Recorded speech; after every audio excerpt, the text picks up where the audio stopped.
Привет! Днес клипа ще е за любителите на сладкото, като ще си постараем да го направим здравословно, както винаги, или по-здравословно. Ще си правим сладък хумус, който е нещо като течен шоколад. И може да си го хапвате намазан на филийка, може да си го хапвате с лъжицата, както си искате може да си го хапвате, но очудващо на хута става супер и за сладки рецепти. Ще ползваме един направо сварен нахут. Не че не мога да си го свара, но за най-лесно ползвайте с готов сварен. Малко ми извън на телефона и ме прекъсна, но сега ще ви покажа и останалите продукти и с какво ще смелим всичко. Вече ви показах един буркан нахут ще ни трябва, който е около, като го изцедим, ще е към 400 грама. Ще ни трябва сусамов тахан или нещо друго подобно, може всякакъв тахан ядков, като много малко ще ползваме, около 4 малки лъжички, мед около една лъжица, лъжица е малко, може и да го пропуснете, аз харесвам какъв вкус придава, но за да е по-сладко ще добавя и сукралоза. Това е бурканче от горски плодове, но вътре има бял прах, което е сукралоза. Може да ползвате какъвто си искате подсладител без калории и да си го направите колкото сладко си искате. Какао, като тук имам от Lidl какао, тяхното е окей. Ще сложи, за да стане шоколадово, 4-5 лъжички. Ванилия, като тази на Доктор Йоткер е доста добра. Има изявен силен вкус на ванилова есенция. И доколкото знам е приготвена с истинската си ванилия. Тук има опционални неща. Сол, нищо че ще е сладко. Сол да подчертае леко вкуса на хумуса и на какаото като цяло. Солта си отива с сладки неща, като им подчертава вкуса. И тук имам това от много време го имам и съм го ползвал страшно малко. Това е какао на зърна натрошени, което ще ползваме за вид украса. Нали? И най-новата ми придобивка, за която ще направя отделно видео, е този кухненски робот на Ninja, който има няколко купи. Аз ще ползвам тази купа за хумуса, като вече си правих фалафели с нея и общо взето съм много доволен как ги разбива. Той ще ползваме тая Ninja, но всеки кухненски робот би трябвало да свърши подобна работа. Просто зависи колко ще го мелите. Аз просто с това нещо исках хем да го пробвам за такива неща, хем да ви го покажа. И ще ни трябва и малко вода, която съм оставил в хладилника, дано не се е замразила. Започнала е да образува ледени кристалчета точно на време. Като ни трябва ледено студена вода, от нея ще стане по-кремест хумуса. И нея ще я добавим докато се мели. И сега просто ще си приготвим нещата, като първо трябва да си отворя нахута, да го изцедя и да го измия. Каква е идеята на това? Идеята е да елиминираме всякаква миризма, която има нахута на бобово растение, на сварен боб, на сварен нахут. Като затова махаме течността, затова ще го и измием добре под течаща вода. И това може би е най-трудоемкият процес от цялата рецепта. И тук между другото експериментирам с една рецепта за леща. Ще се опитам да направя палачинки от леща и ако е успешна ще ви я заснема и нея нататък. Както казах, това може би ще е най-трудоемкият процес и най-много ще цапа, но трябва да си изсипем нахута в нещо, което да го изцедим. Аз в случай имам това нещо, което не е перфектно, но ще свърши работа. И пускам вода и просто ще го оставя под течащата вода за някакво време.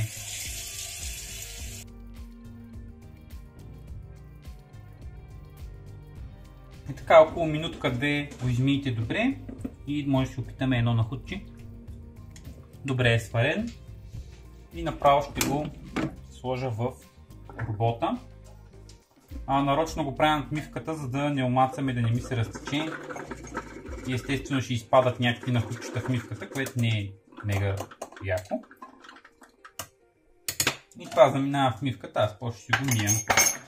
Сега остава да добавим останалите неща. Слагам си кантарчето, за да мога да все пак да претегля какво слагам и да съм сигурен в калориите, защото специално с тахана много лесно се прекалява и много малко тахан може да добави много калории. Моя леко се е втечнил, но ще се опитам да му извадя части от твърдата част. Така ще си сложа 4-5 лъжички малки, което ще е около 30 грама предполагам. Това ще помогне за един ядков вкус. Ще го направи креместо, така да се каже, повече с консистенция на течен шоколад. Но основно за ядковия вкус мисля, че подпомага. Ако имате лешников тахан, който е доста по-скъп, може да си сложите лешников тахан. Ще стане доста яко според мен. Общо взето, колко станаха? 40 грама сложих, отпусна ми се душата.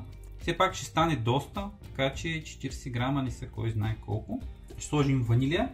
Само дете тренирам, не мога да отворя една ванилия. Така, на око. Следва да сложим мед, който, както казах, е напълно опционален. Само да видя дали записвам. Записвам! Добре е, че видях на време. Слагам си мед, около 2 лъжички. Което от тези лъжички ще е към 40 грама отново мед. Понеже аз обичам да е по-сладко, ще си сложа от изкуствения подсладител сукралоза. Между другото, тази сукралоза я ползвам от сигурно 4 години и е на половината, което 100 грама сукралоза има огромна подслаждаща сила, мисля, че около на 40-50 кг захар. И с това много се внимава с нея. Слага се много малко. Следва щипка сол. Може би още маничко да подчертая вкуса. Следва малко какао. Може да сложите повече какао, за да ви е по-шоколадово. Аз ще сложа към 20-25 грама какао, да кажем. Станаха 30 грама какао. И нещо, което пропуснах да кажа, но може да сложите и някакъв протеин на прах, но е напълно опционално. Не е нужно да го слагате. Аз ще сложа хем за вкус, това е ванилов, хем за малко повече белтъчини. Ще сложа и малко протеин на прах, една доза. И понеже от сега виждам, че са ми много сухите съставки, ще му сложа и малко мляко, в случая бадемово мляко имам. Но не прекалявайте, съвсем малко се слага, за да стане креместо, а не течно. Около 30-40 мл слагам на първо време. И ако меда ви е отишъл по стените, го съберете по-навътре, за да сме сигурни, че ще се смели, а няма да отиде по стените всичкия. Така или иначе, по средата на меленето ще трябва да го свалим това от робота, за да го поразмесим малко. Сега ще го смелим.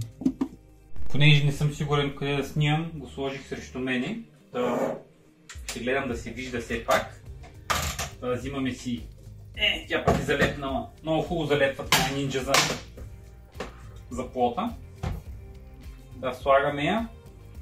Ще си сложим това нещо. И отгоре капака, между другото, ще направя видео, в смисъл супер качествена изработка, е сравнено с блендерите и роботите, които съм имал. Няма нищо общо. Заключваме. И сега остава да пуснем, като има доста опции. Аз ще меля на Max Blend известно време и докато се мели, ще добавяме от студената вода. Пускам да се мели и ще мютна звука, но ще гледаме как се мели. Избирам си опция... тук няма Max Blend, значи опция пюре. Мисля, че ще ни свърши работа.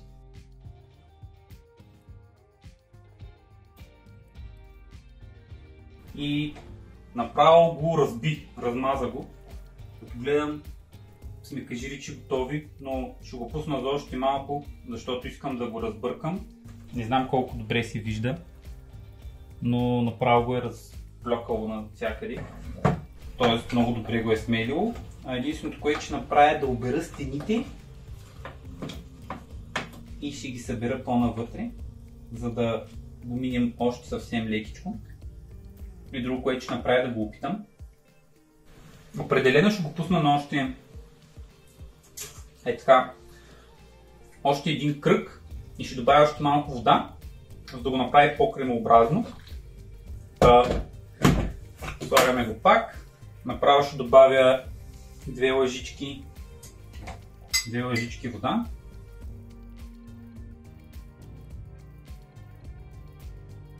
И то само си спря след минутка и вече мисля, че сме постигнали на доста добра консистенция.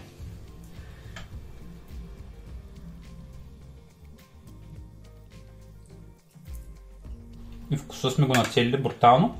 И сега остава да го пресипа в една купа за финалната презентация, но това няма нужда да го гледате. И ето 610 грама получихме от този течен шоколад. Калориите не съм ги смятал още, но мисля, че са поне 4 пъти по-малко от течния шоколад, или 3 пъти, де да знам. Но нещо от труда. И да, няма най-добрият търговски. Аз фащам, че ако изсипете 600 грама шоколад течен в купа, ще изглеждат по същия начин. Така че може да му придадем някакъв търговски вид с една мокра лъжица, е така, да го поразмажем леко.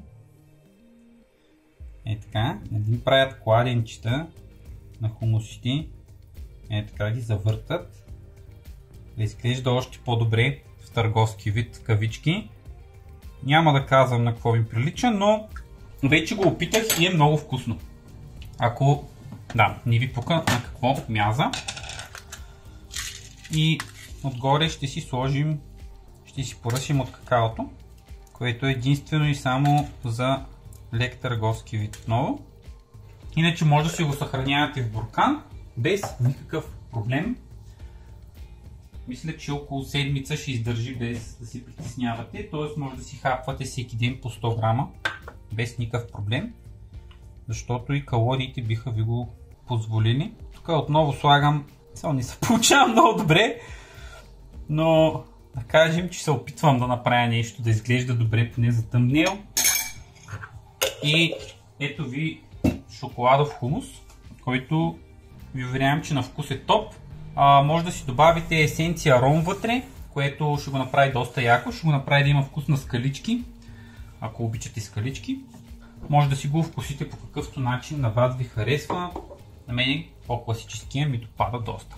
И това беше от мен за вас днес. Ще ви изпиша калориите на екрана за това нещо. За 100 грама ще ги сметна. Така като го претеглих накрая, ще мога да сметна за 100 грама. Надявам се да ви е харесало, да ви е било полезно и да го изпробвате това нещо. Наистина доста засища и доста добре, ако ви се яде нещо сладко, ще ви отоли глада за сладко. Може да си го хапвате така, може да си го намажете върху оризовки, върху препечена филийка и на палачинки. Мисля, че ще се получи добре. Ако ви е полезно, харесайте, споделете клипа с приятели, може да подкрепите канала с опция Thanks в YouTube. Ще се видим следващия път. Аз отивам това да го снимам за тъмнейл и после ще го прехвърля най-вероятно в буркан, за да мога да го съхранявам в хладилника. Чао!